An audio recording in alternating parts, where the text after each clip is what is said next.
రాబోయేటువంటి ఆంధ్రప్రదేశ్లో రిజల్ట్కి సంబంధించి మనం మాట్లాడుకున్నట్లయితే ప్రతి ఒక్కరు కూడా కూటమి అధికారంలోకి వస్తుందని చెప్పి అంటూ ఉన్నారు.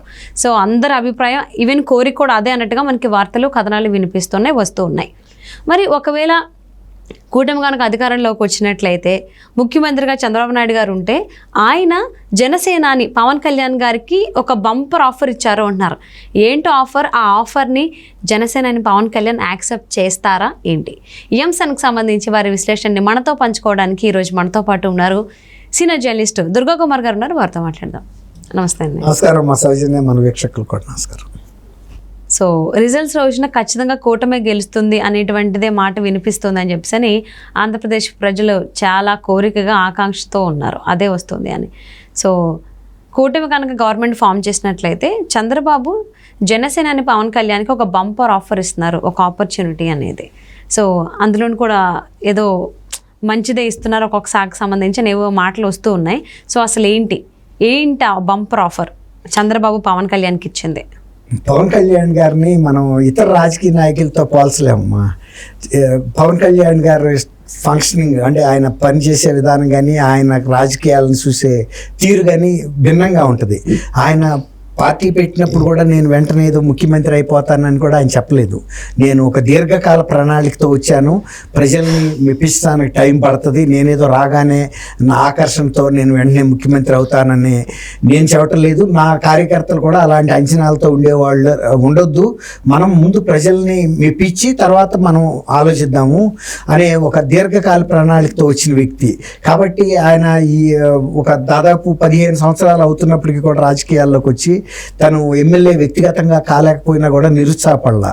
చాలా మంది ఫస్ట్ ఒకసారి రాగానే ఎన్నికల్లో కనుక గెలవకపోతే పార్టీ సర్దుకుని వెళ్ళిపోతారు, ఎందుకంటే ఇక్కడ మనకు వర్కౌట్ అవ్వలేదు అని.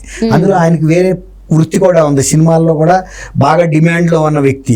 కాబట్టి సినిమాల్లోనే నేనేదో వర్కౌట్ చేసుకుంటాను, ఇక ప్రజలతో నాకు టైము చిక్కట్లేదు, నేను ప్రజల్ని మెప్పించలేనని. కానీ ఆయన్ని చాలామంది రకరకాలుగా అన్నారు, ప్యాకేజ్ స్టార్ అన్నారు, పార్ట్ టైం పొలిటీషియన్ అన్నారు. ఎన్ని రకాలుగా ట్రోలింగ్లు జరిగినా ఆయన అవన్నీ పట్టించుకోకుండా తనకు వీలైనట్టుగాను తను అనుకున్న దృక్పథంలోనే కొనసాగుతూ వచ్చారు. అంటే ఎక్కువ టైము జనం అనుకున్నట్టు పూర్తి టైం పాలిటిక్స్లో లేరు ఆయన, ఎందుకంటే సినిమాలు కూడా మధ్య మధ్యలో తీసుకోవాల్సిన పరిస్థితి ఉంది, తీసుకుంటానే ఉన్నాడు. అట్లానే జనాలకి దూరంగా లేడు, సినిమాకి దూరంగా లేడు, రెండింటినీ సమాంతరంగా రెండు కళ్ళులాగా చూసుకుంటా వచ్చాడు. ఇప్పుడు ఈ ఎన్నికల్లో మాత్రం కొంచెం ఇంకా తీవ్రమైన కృషి చేశాడు. ఆయన ఈ కృషి చేయడంతో పాటు తను వ్యక్తిగతంగా పోటీ చేస్తే గెలవలేను, అసలు నేను ఒక ఫోర్సే కాదు, కాబట్టి నాకు తెలుగుదేశం అండ ఉండాలి ఇక్కడ. అట్లాగే బీజేపీ ఎన్నికలను సక్రమంగా జరపాలంటే వైఎస్ఆర్సీపీకి వ్యతిరేకంగా ఈయన ఏ కృత్యాలైనా చేయగలడు. ఎందుకంటే ఆయన్ని వైజాగ్ హోటల్లో కూడా బంధించారు ప్రజా వినతి పత్రాలు తీసుకోవడానికి వెళ్తే. తర్వాత చంద్రబాబు నాయుడు గారిని అరెస్ట్ చేసినప్పుడు వెళ్దామంటే కోదాడ దగ్గర అడ్డం పడ్డారు. అంటే ఈయనకి ప్రజల్లో అంత పెద్ద బలం లేదు కాబట్టి ఈయన ఏమైనా చేయొచ్చు అనే ఒక భయోత్పాతం సృష్టించడానికి వైఎస్ఆర్సీపీ ప్రతి అవకాశాన్ని వినియోగించుకుంది. అది కూడా ఆయన రియలైజ్ అయ్యాడు, మనకి ఆర్గనైజ్డ్ పార్టీ తెలుగుదేశం లాగా కేడర్ లేదు కాబట్టి తెలుగుదేశం పార్టీ కావాలి. తర్వాత కేంద్రంలో అధికారంలో ఉన్న వైఎస్ఆర్సీపీ ఆశీర్వాదం కూడా కావాలి ఎన్నికలు సక్రమంగా జరగాలంటే. అట్లాగే రేపు ఇక్కడ ఈ కూటమి ఎన్నికల్లో గెలిచిన ఆర్థికంగా వెసులుబాటు రావాలంటే పైనుంచి ఆశీర్వదించడానికి మోడీ గారు ఉండాలి.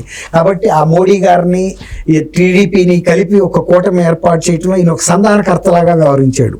అది ఒక కీ రోల్ ప్లే చేశాడు, ఆ మాట వాస్తవం. కానీ ఆయనకి తన వ్యక్తిగత బలహీనతల మీద స్పష్టమైన అవగాహన ఇప్పుడు ఏర్పడింది. కాబట్టి ఆయన ఇప్పటికైనా కోరుకుంటుంది ఏంటంటే ఈ తెలుగుదేశం అనేది సొంత క్యాడర్ ఉంది, డీప్గా గ్రామ ప్రాంతాల్లో ప్రతి చిన్న పల్లెలో కూడా ఉంది, ఆ పార్టీ అండ మనకు అవసరమని చేరాడు. అయితే ఇప్పుడు ఆయన ఉప ముఖ్యమంత్రిగా తీసుకుంటే, ఎందుకంటే కూటమిలో భాగస్వామిగా సెకండ్ భాగస్వామి ఆయనే. సహజంగా అయితే రాజకీయాల్లో ఎప్పుడైనా ఏం జరుగుతుందంటే మేజర్ భాగస్వామి ఏమో ముఖ్యమంత్రి అవుతాడు, సెకండ్ భాగస్వామి రెండో భాగస్వామి ఉప ముఖ్యమంత్రి అవుతారు. ఇప్పుడు జగన్మోహన్ రెడ్డి గారే ఒక 65 మందికి ముఖ్యమంత్రి పదవులు ఇచ్చాడు, సీఎంలని. ఎందుకంటే ఏదో ఒకటి రాజకీయాల్లో పనికొస్తుంది, ఆ సామాజిక వర్గ ప్రజలు చేస్తారు. కానీ వాళ్ళకి ఇచ్చిన ఆచరణలో అధికారాలు ఏమి లేవు. ఒక ఎమ్మెల్యే ఎంతో వాళ్ళు కూడా అంతే. కాబట్టి అది ఇక్కడ అసందర్భమైన, ఇక్కడ అట్లా కాదు. ఒక ఉప ముఖ్యమంత్రి అంటే ఇప్పుడు తెలంగాణలో బట్టి విక్రమార్క మార్క్కి ఎంత ప్రాముఖ్యత ఇస్తున్నారో మీరు చూస్తున్నారు. ఎందుకు ఇచ్చాడంటే రేవంత్ రెడ్డి గారు ఆయన ఒక ఉన్నత అంటే రెడ్డి సామాజిక వర్గానికి చెందింది కాబట్టి ఇది ఉన్నత వర్గాల పార్టీ, ఉన్నత వర్గాల ప్రభుత్వం అనే భావన రాకూడదు.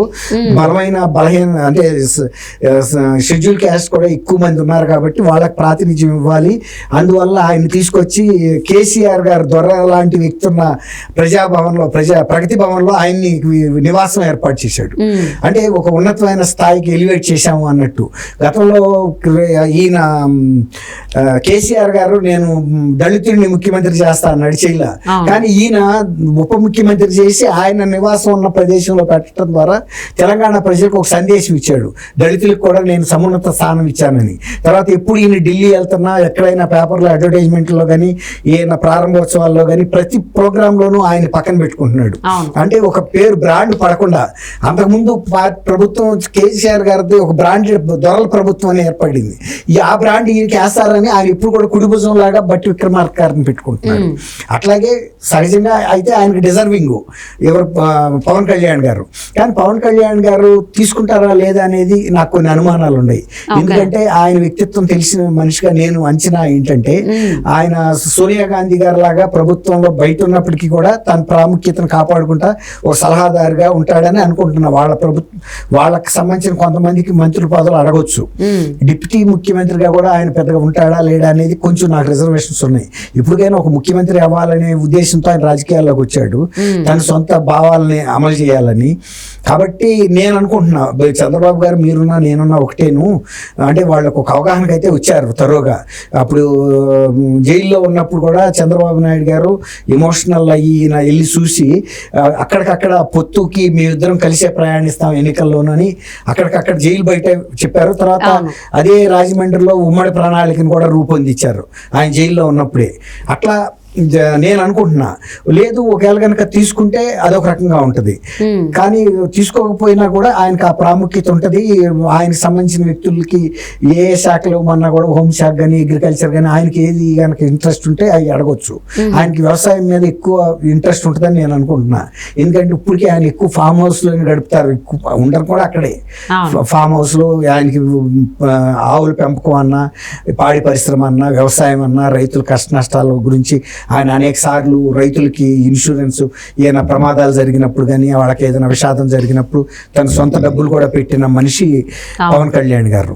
కాబట్టి ముఖ్యమంత్రి ఉప ముఖ్యమంత్రి పదవి ఇవ్వడానికి చంద్రబాబు నాయుడు గారు కానీ బీజేపీ కానీ యాక్సెప్ట్ చేస్తారు భాగస్వాములు అందరూ. కానీ ఆయనే తర్వాత ఆయన సినిమాల్లో ఉన్న బిజీ దృష్ట్యా కూడా ఈ పదవి కూడా తీసుకుంటారా లేదా అనేది నాకు కొన్ని అనుమానాలు ఉన్నాయి. కాబట్టి మంత్రి పదవి కూడా తీసుకుంటే ఏదైనా వ్యవసాయ పదవి శాఖ లాంటివి తీసుకోవచ్చు, రైతులతో కొద్దిగా మమేకం అవడానికి అవకాశం ఉంటుందని.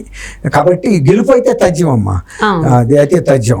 ఏపీలో అయితే ఖచ్చితంగా కూటమే గవర్నమెంట్ ఫామ్ చేస్తుందని చెప్పి ప్రజలు చాలా గట్టిగా నమ్ముతున్నారు, అదే కావాలని వాళ్ళు కోరుకుంటున్నారు కూడా. సో మరి చంద్రబాబు గారి క్యాబినెట్లో పవన్ కళ్యాణ్ గారికి అయితే సముచిత స్థానం అయితే ఉంటుందని టాక్ వినిపిస్తోంది. అది హోమ్ మినిస్టరా, లేకపోతే డిప్యూటీ సీఎమ్మా, లేకపోతే ఇంకేదైనా శాఖకు సంబంధించి ఆయన ఇస్తారా, లేదా పవన్ కళ్యాణ్ నాకు ఇది కావాలని అడుగుతారా అనేది చాలా వినిపిస్తున్నాయి ఊహాగానాలు. సో మరి చూద్దామండి ఏం జరగబోతుంది ఏంటి అనేది. Thank you so much Durga Kumar గారు.